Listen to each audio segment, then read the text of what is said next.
السلام علیکم ورحمۃ اللہ وبرکاتہ۔ اللہ سے دعا کرتے ہیں کہ آپ لوگ خیریت سے ہوں گے۔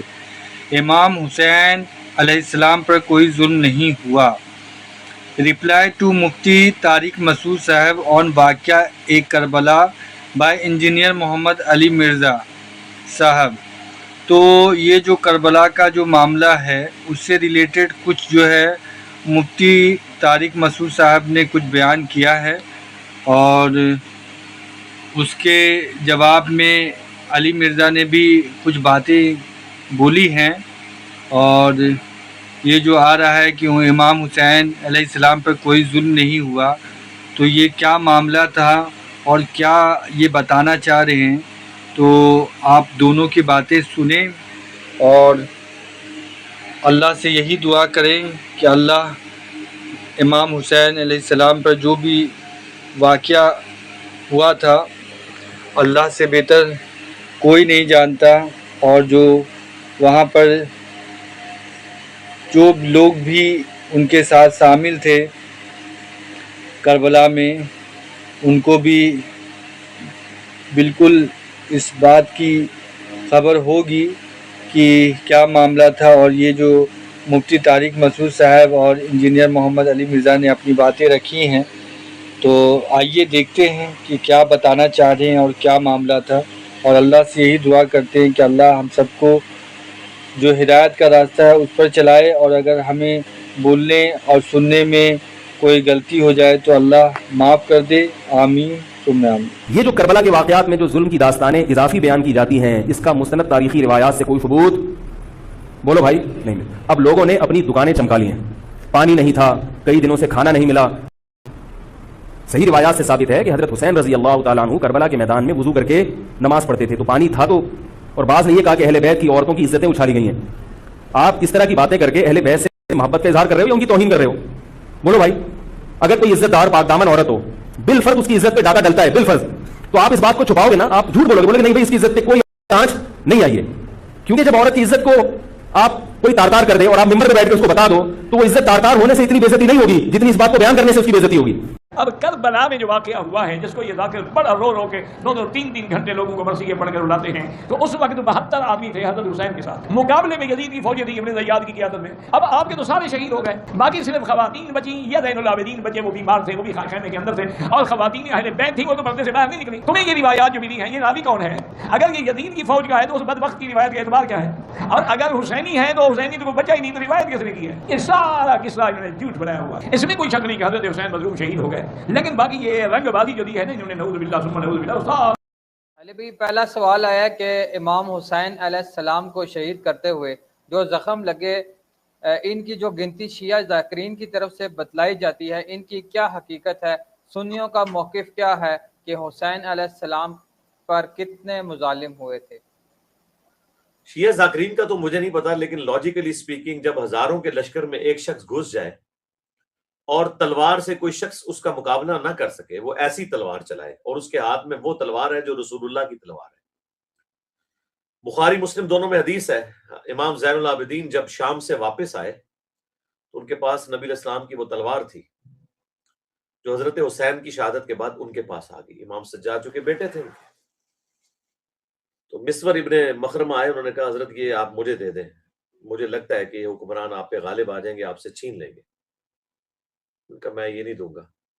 اور وہ تلوار وہ تھی جو رسول اللہ کی تلوار، اس میں الفاظ ہیں یہ رسول اللہ کی تلوار جو مولا علی کے پاس رہی، اور مولا علی نے جنگ جمل صفین اور نہروان رسول اللہ کی تلوار کے ساتھ لڑی ہیں، اور وہ تلوار پھر مولا حسن کے پاس آئی، پھر مولا حسن سے مولا حسین کے پاس۔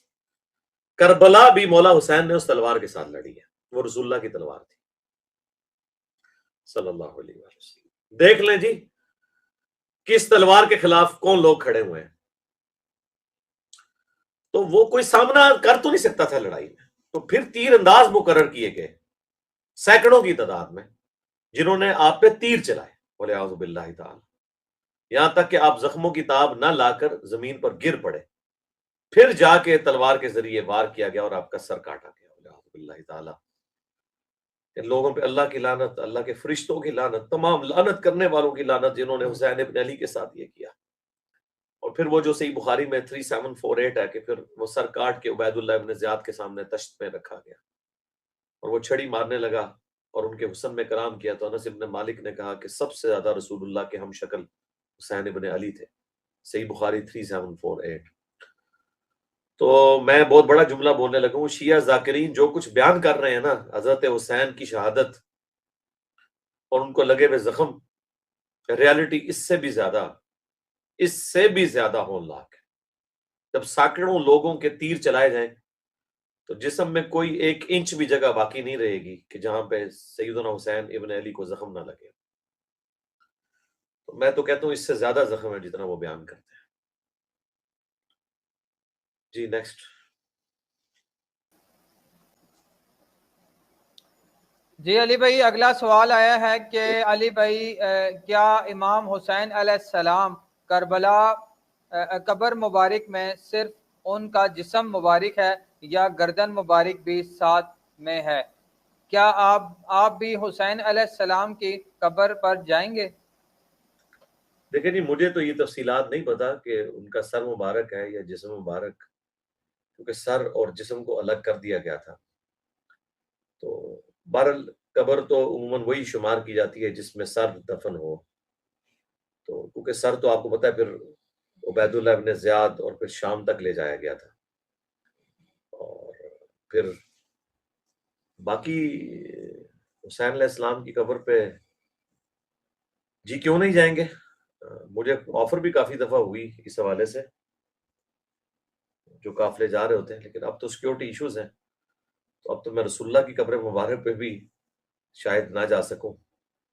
آپ کو پتہ ہے حالات و واقعات ایسے ہیں اس وقت. تو آپ بس مجھے بھی اسی طرح سمجھ لیں جس طرح حسین ابن علی حج کے دنوں میں لوگ پوری دنیا سے مکہ اور مدینہ آ رہے تھے اور حضرت حسین ابن علی نے پہلے تو روزہ شریف چھوڑ کے مکے چلے گئے اور پھر مکے سے کربلا چلے گئے. تو ہمیں بھی مجبوراً اب دوبارہ، حالانکہ یہ کورونا کے دنوں میں وہاں پہ ہمارے ایک اسٹوڈنٹ ہیں جو ادھر انتظامیہ میں بھی ہیں مسجد نبوی کی، انہوں نے مجھے یہاں تک کہا کہ میں آپ کو روزہ شریف کے اندر بھی لے جاؤں گا کیونکہ آج کل تو بالکل بین ہے سلسلہ، تو آپ آ جائیں. تو میں نے پھر اس وقت بھی معذرت کر لی. تو اسی طریقے سے میں تو اب ٹریولنگ کو تو بالکل اوائڈ کرتا ہوں. میری زیادہ ٹریولنگ جو ہے اسلام آباد سے جیلم یا جیلم سے اسلام آباد ہوتی ہے، وہ بھی ضرورت کے تحت، اور تو میں کہیں جاتا بھی نہیں ہوں. کبھی کبھار کبھی کسی کریٹیکل ایشو کے اوپر جانا پڑ جائے تو وہ بھی انڈکلیئرڈ ہوتی ہے، اس لیے میں تو متحمل نہیں ہوں. باقی جو لوگ جائیں حضرت حسین ابن علی کی قبر پہ تو ہم تو اسے دعاؤں کی قبولیت کی جگہ سمجھتے ہیں، قبر رسول کو بھی صلی اللہ علیہ وآلہ وسلم، مولا علی علیہ السلام کی قبروں کو بھی، شہداء کی قبروں کو بھی. وہاں پہ جائیں تو اللہ کے حضور ہمارے لیے دعا کریں اور اللہ کے حضور اس دعوت حق کی سربلندی کے لیے دعا کریں انشاءاللہ.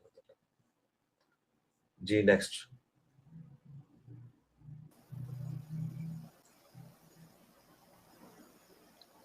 جی علی بھائی نیکسٹ کوشچن ہے کہ حضرت زینب علیہ السلام کو السلام اللہ علیہ کو یزید کے دربار میں پیش کیا گیا اور اس کے بعد قید میں رکھا گیا.